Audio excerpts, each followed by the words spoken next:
Bonjour à tous, on commence ce tour de la presse sportive en France avec l'exploit de l'équipe féminine du Paris Saint-Germain hier soir.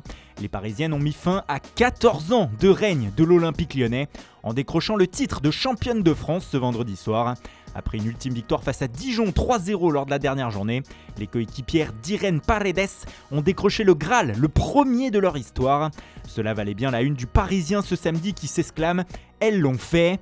Les filles du PSG font aussi la première page du journal L'Équipe, preuve de leur exploit. Elles auront réussi à accomplir ce que les garçons n'ont pas su faire cette saison en Ligue 1. Les garçons justement, où les championnats nationaux sont finis depuis quelques semaines, mais maintenant place à l'Euro J-6 avant le coup d'envoi de la compétition vendredi prochain à Rome, par un Turquie-Italie que tout le monde attend. En tout cas, si on se fie à ce qu'il s'est passé hier soir en match de préparation, les Italiens sont prêts. Victoire 4-0 hier contre la République tchèque, qui participera aussi à la grande fête européenne. Ce matin, la presse transalpine est dans une sorte d'euphorie, comme l'écrit le Corriere dello Sport. La squadra azzurra a été convaincante et peut se mettre à rêver d'un beau parcours, écrit le média. L'Italie est belle, constate la Gazzetta dello Sport ce samedi. Les Italiens sont invaincus depuis septembre 2018.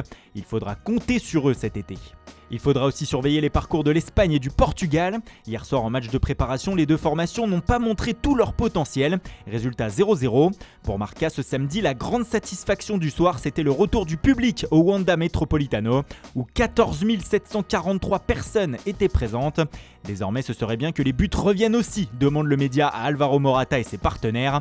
Même constat en une de AS qui écrit que seuls les buts manquaient hier soir. A noter la bonne première d'Aymeric Laporte en défense centrale avec la Roja.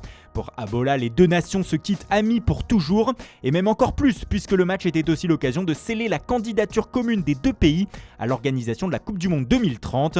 Enfin, de l'autre côté de l'Atlantique, cette nuit, le Brésil a battu l'Équateur 2-0 lors de la 5e journée des qualifications à la Coupe du Monde 2022. Neymar a été décisif avec un but et une passe D. La jouissance était donc à 100% lors de ce match pour Extra. Allez, on ouvre la page mercato de cette revue de presse en commençant par l'actualité de Cristiano Ronaldo. Muet hier face à l'Espagne, le Portugais est aussi sur son avenir. Mais tout au sport, chaque jour parle pour lui. Et ce matin, le média italien nous explique qu'un nouvel indice tend à montrer que CR7 est bien sur le départ à la Juve. L'attaquant n'est pas présent sur les publicités du principal sponsor du club pour la saison prochaine. Surtout, Ronaldo ne peut décider seul de la suite à donner à sa carrière. Il doit attendre les décisions de son nouveau coach Massimiliano Allegri.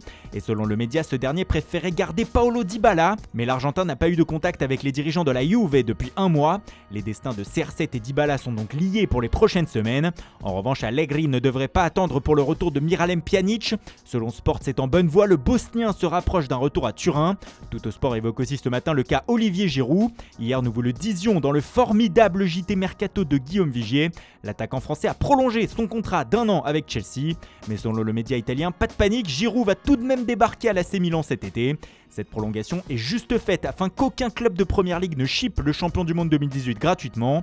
La Gazzetta dello Sport ne se montre pas aussi optimiste et parle de complications sur le mercato milanais. En plus de la prolongation de Giroud, ça bloquerait sur le dossier Fikayo Tomori qui était prêté cette saison à Milan. Bref, ça chauffe en Lombardie. Ça chauffe aussi à Manchester United où la colère des supporters a semble-t-il été entendue par la famille Glazer. Hier, comme le rapporte le Daily Mirror, Joel Glazer, lors d'une discussion avec des fans sur un forum, a promis à ces derniers d'investir massivement sur le mercato cet été afin de retrouver les sommets et les titres qui vont avec. De quoi ravir Ole Gunnar Solskjaer sans doute, surtout quand il va voir le montant de son enveloppe pour le mercato, 140 millions de livres, soit 162 millions d'euros selon The Sun. De quoi enfin acheter Kane, Sancho ou encore Trippier qui ont été demandés par le Norvégien. Réponse dans les prochaines semaines. Enfin, dernière info de ce matin, nous venons d'Angleterre. Antonio Conte ne sera pas le prochain entraîneur de Tottenham. Comme le rapporte The Times, les discussions ont été rompues hier entre les deux parties. L'Italien avait semble-t-il des réserves sur les garanties que lui offraient les Spurs, notamment sur le mercato. Et on termine par l'actualité des transferts à Barcelone. Selon Mundo Deportivo, le Barça aurait trouvé son futur arrière-gauche. Une option aurait été prise pour l'arrivée de José Gaya cet été. Les Catalans auraient jeté leur dévolu sur lui et la situation économique de Valence pourrait amener le club tché à le céder pour pas cher. Le Barça qui a aussi vu une mauvaise nouvelle arriver sur un de ses dossiers prioritaires.